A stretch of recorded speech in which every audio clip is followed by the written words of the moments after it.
китеп күйөрмандары, бүгүн сиздерге өзгөчө жаңылыкты кабарлайбыз.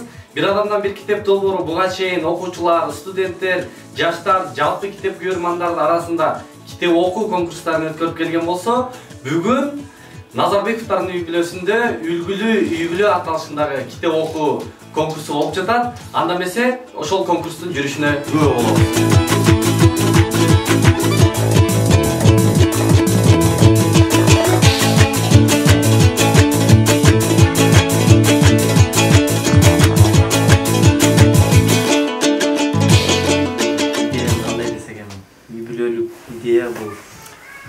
Үй бүлөбүздөгү ынтымакты бириктириш үчүн анан кандай десем, Аллах Тааланын Пайгамбар салламдын ушу болгон китеп боюнча ушу окуу дейт го. Окуу дегенге жараша ушундай бир суроо оюндарды уюштуруп бир иш-ара ушинтип аткаралы дедик үй бүлөбүз менен. Өзүбүздүн үй бүлө ынтымакта бекем болсун деп дагы үй бүлөлүк фонд деп да койсок болот. Ошол Бул идея эң алгач бөлөлөрүбүз биздин үйгө келип калыптыр. Түнкү саат 2 сөздөрүбүз бүтпөйт, биздин бөлөлөр ушунчалык сөз чыгарып турган бир тондар жөнүндө сөз болуп кетти. Анан биз бир адамдан мектеп долбоорун аралашып жүргөндүктөн ушул нерсени кантип бир тондарга жеткиребиз деген ниетте ой болгон. Биринчи фонд түзөлдү экенбиз. Бир тондарды негизги биздин бирден бир максатыбыз бир тондардын ынтымагын бекемдөө болчу. Негизги максатыбыз. Бул менен биз үй бүлөлүк фонд ачтык. Үй бүлөлүк фонд ачып, ар бирибиз мындай кандай десем салым кошуп, ортого фонд топтоп, акча топтоп, ким муктаж болсо, ошонун көйгөйүн чечип берүүгө. Ошон менен бири-бирине болгон мээрин, бири-бирине болгон мамилеси бекемделет деген ниетте. Ошонун артынан эле идея келди. Китепке да байлайлы деп. Балким өзүн өзү таап атат ошол китептен. Ошонун дагы максаттарды коюп алдыга. Ошон китеп конкурсундагы баштадык. Ошол жерден эле дароо эле пландап бөлөлөрүбүз Айгерим, Мырзайым, Сезим, Темирлан деген кыйын бөлөлөрүбүз бар. Ошолордон чыкты идея. Ошентип спонсор биздин максат ушул болду. Ынтымакты бекемдөө, үй бүлөлүк баалуулуктарды китепке байлоо. Негизги максатыбыз ушул болду. Анан бул максатты ишке ашыруу үчүн спонсор керек эле. Спонсор бөлөлөр өздөрүбүз эле болдук. Эң жакшысы. Эч кимди кыйнаган жокпуз, эч кимден сураган жокпуз. Чоңой эле калып турубуз. Ассалому алейкум. Кандайсыздар? Жакшысыздарбы? Биз мындай кечиңиздер менен бизге дагы бүгүн күтүүсүз күн болуп атат. Улук агай өз жана чалып ушинтип келип бересизби дегенде дароо эле келиш керек болуп калды. Башка иштерди жыйыштырып коюп. Туугандардын арасындагы той топурда, шеринеде же башка иш-чараларда чогулуп жүргөн учурларды дайым эле көрүп жүрөбүз. Ал эми кадыресе көрүнүш катары билебиз да. Анан азыркы ушундай дасторкондун үстүндө, үйдүн ичинде туугандар арасында ынтымакты бекемдеген алгачкы биз күбө болуп аткан бирден бир иш-чара болуп атат. Агай рахмат сизге дагы. Китепти да жакшы китеп тандаптырсыз. Буюрса ар бир адам акылын азык, жан дүйнөсүнө байлык алса керек. Барыңыздарга, оюнчуларга, катышуучуларга ийгилик. Барыңыздарга дагы бир жолу ийгилик. Рахмат. Ойын андан кийинки команда Эркин Нургүл командасы. Андан кийинки команда Майрамбек Зинат. Үй бүлөсү жактан алыстан келип алышты, шарт ойнашты. Тайзым Назбек Сайкал үй бүлөсү. Сайкал жамбал. Андан кийин Акылбек Чапар үй бүлөсү. Атой экен бул айынан келди, атайын атартып Байгөнчөктөн келди. Жумгалбек Салтанат үй бүлөсү. Бул жерде жалпы оюн тесттик суроода 20 тесттик суроолор бар. Анан колуңуздарга берген баракчаларга, жооп баракчаларына мисалы 1А же Б деп туура жоопторду жазып бересиздер. Кичи мекендерге жаңы жашоону сүрүнчүлөөчү болуп барышыңар керек. Силер деп кимдерди айтып жатышат? А. Футболисттерди, Б. Мугалимдерди, В. Аскерлерди, Г. Элдерди. Убакыт кетти.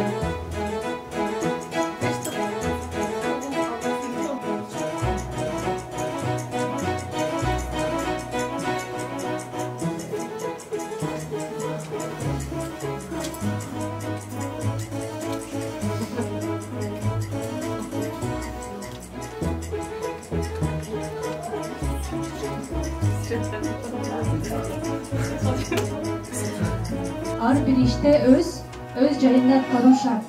Көп бош калган жерлердин ордуна тиешелүү сөздөрдү коюңуз. А. Адашууга, жактуу, мезгилде, учурунда.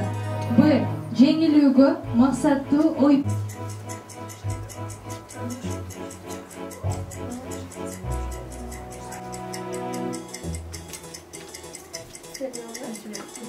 Oldu ya, ben bir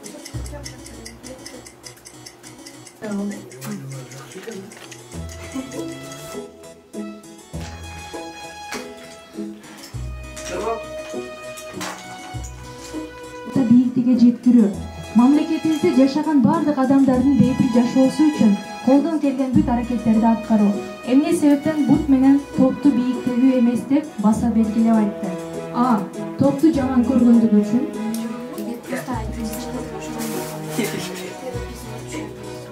Түшүнүгү жок адамдарды. Убакыт кетти.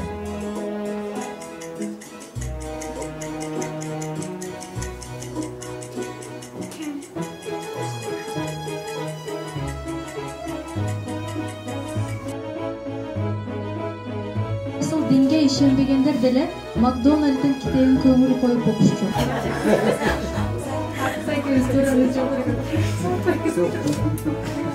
Unuttum, doğru mısın?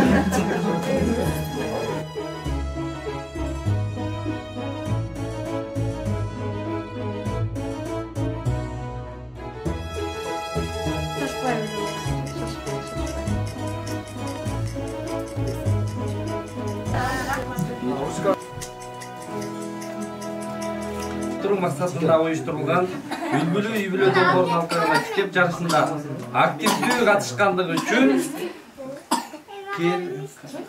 Кармышев Насипбек үй-бүлөсү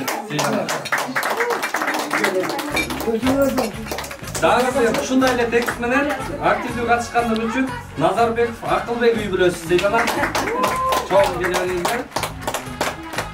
Ошондой эле сыйлык менен Жолочиев Майрамбек үй-бүлөсү сыйланат.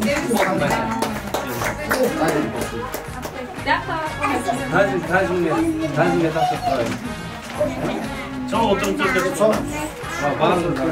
Ынтымакты бекемдөө жана үй-бүлөлүк баалуулуктарды арттыруу максатында уюштурулган үлгүлүү үй-бүлө долбоорунун алкагында китеп жарышынан 3-орунду алгандыгы үчүн Адеев Жумгалбек үй-бүлөсү сыйланат.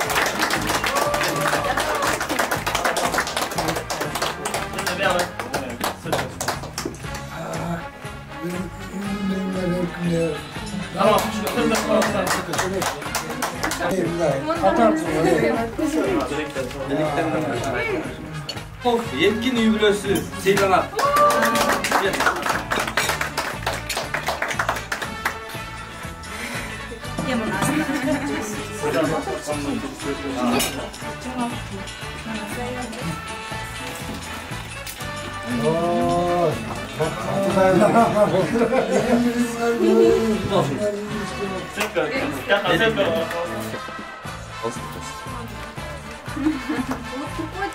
Birinci orunda algandığı üçün Stаханов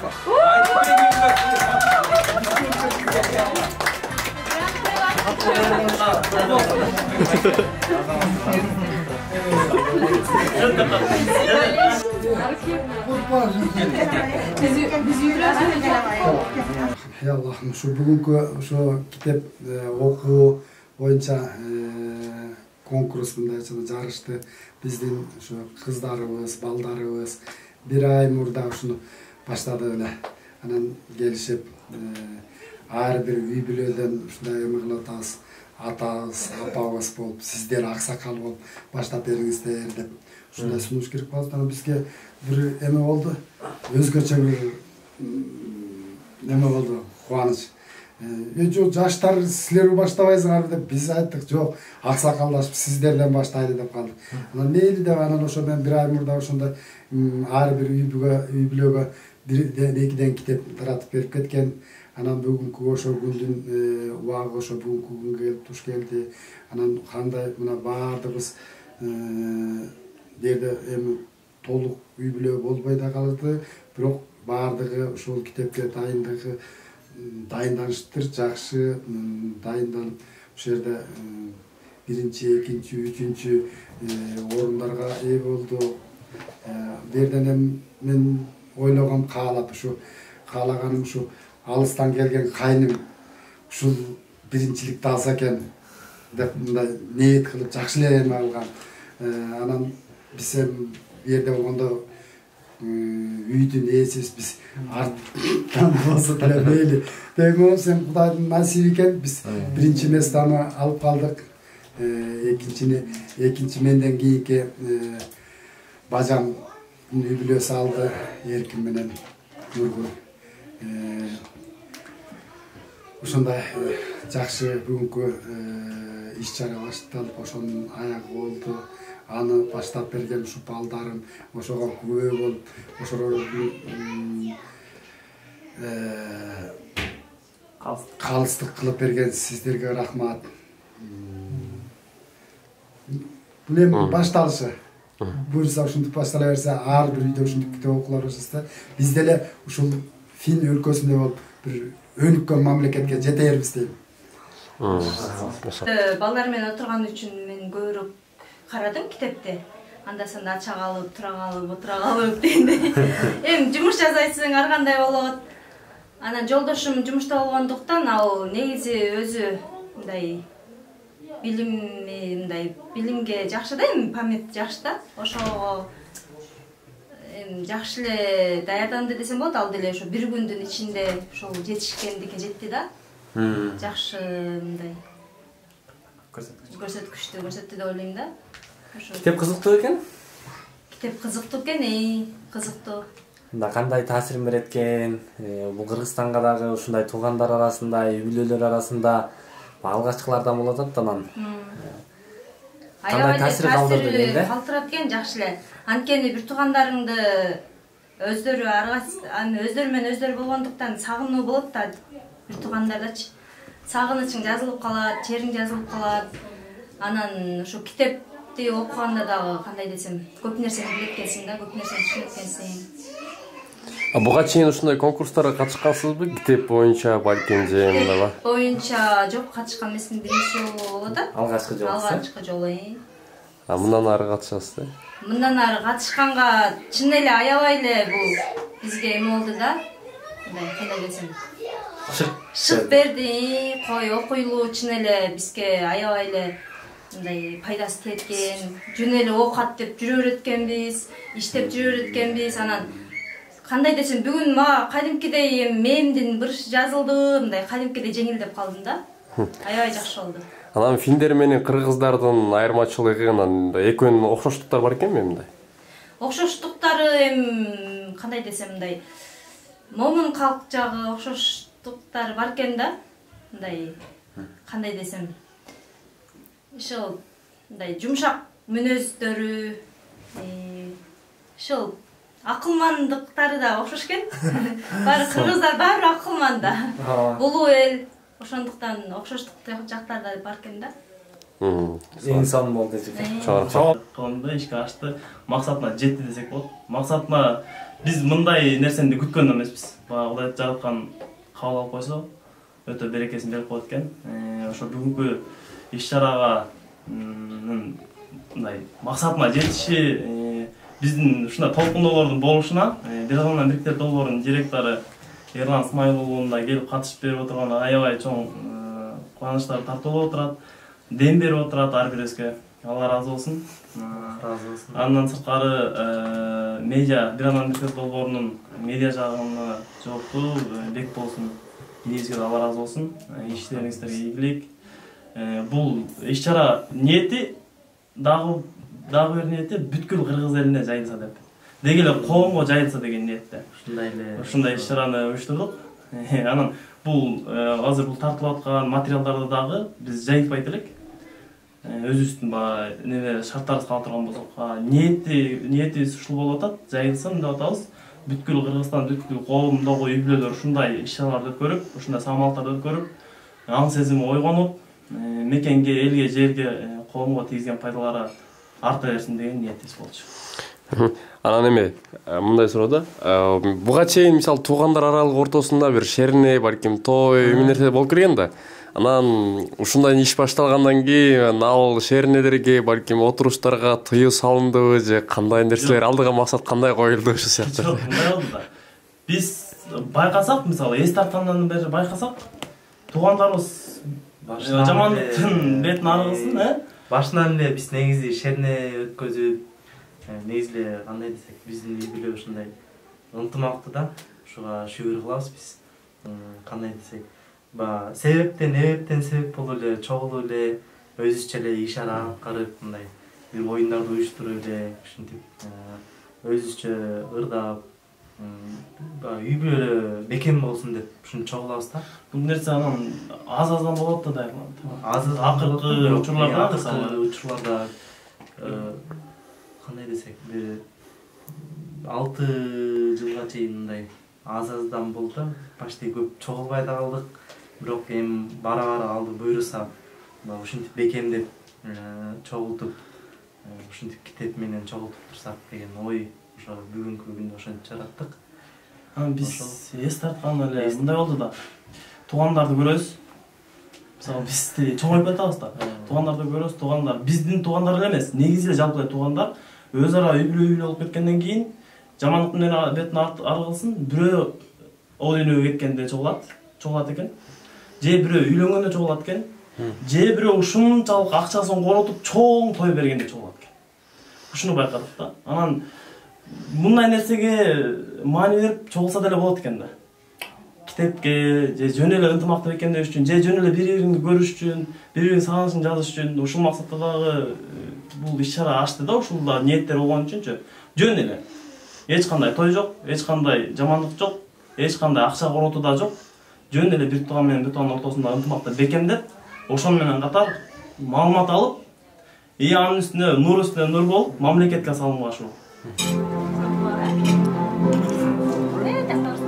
Мекемебизде китеп окууну салуу, элибиздин интеллектуалдык руханий дараметин жогорулатуу, шаар, регион жана алыс аймактарда китеп жетишсиздиги жана китепкана көйгөйлөрүн чечүү, билимге инвестиция жасоого багытталат. Элибиздин руханий интеллектуалдык дараметин бөлүүгө жана китеп окууну салууга бир адамдар бир китеп долбоору 2019-жылдын 5-январында Нарын облусунун Актала районуна караштуу Коштөрү айылында ишке ашкан. Эң алгач айылдык демилгелүү жаштардын аракети менен айыл эли колдук 2 жумада китептер жана 150 000 сом акча каражаты чогулуп, китепкана заман талабына ылайык жаңы 984 китеп менен жабдылган. Жеринде акын жазуучулар менен семинар жолугушуулар байма-бай уюштурулуп, жумасына 500-600 китеп окулуп турган. Көп өтпөй жакшы иштер уланып, жергиликтүү бийликтин колдоосу жана айыл тургундарынын аракети менен бир катар алгыланган бир китеп долбоору, өлкөнүн өнүктүрүү формуласы.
жаздар жайнап күздөр келди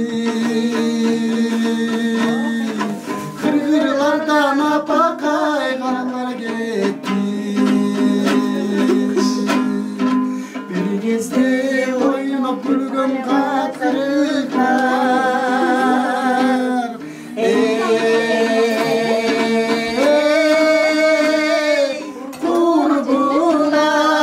курбулар айтыласы кайда кетти көрдүңөрдү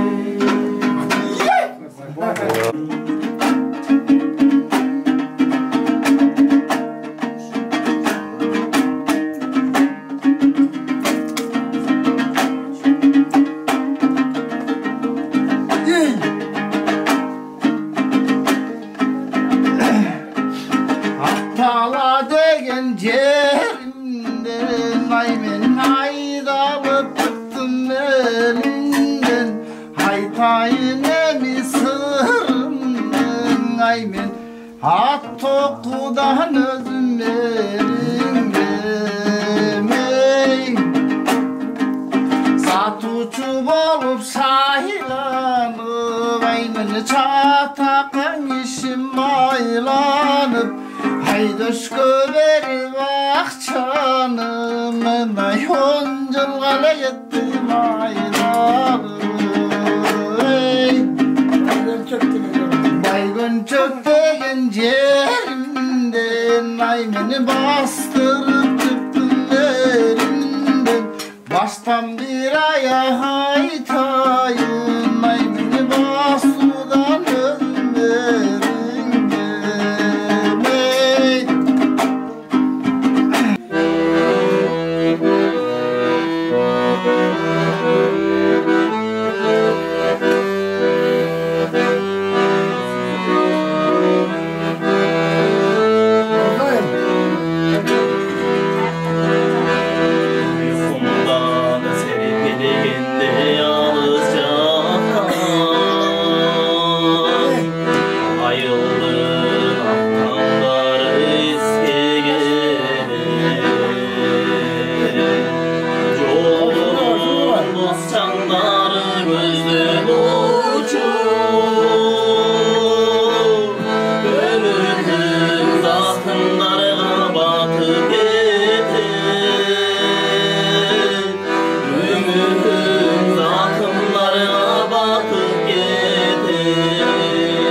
Сиздер көрүп күбө болгондой үлгүлүү үй бүлө аталышындагы китеп окуу конкурсун биз Кыргызстанда баардык үй бүлөлөргө, туугандардын арасында жайылтууга тилектешпиз. Анткени биз туугандар той мааракелерде гана чогула турган болсок, бүгүн Назарбековдардын үй бүлөсү атайын алыстан тартып келип, баардыгы бир үйгө чогулуп, дасторкондун үстүндө китеп окуу конкурсун өткөрүштү. Бир өлкөнүн өнүгүү тарыхы китеби боюнча сынак жарыяланган. Ага атайын дипломдор жана кызыктыруучу билет катары баалуу сыйлыктар да берилди. Ушул саамалык бүт Кыргызстанда улансын деген терең ишеничтебиз. Ушул саамалык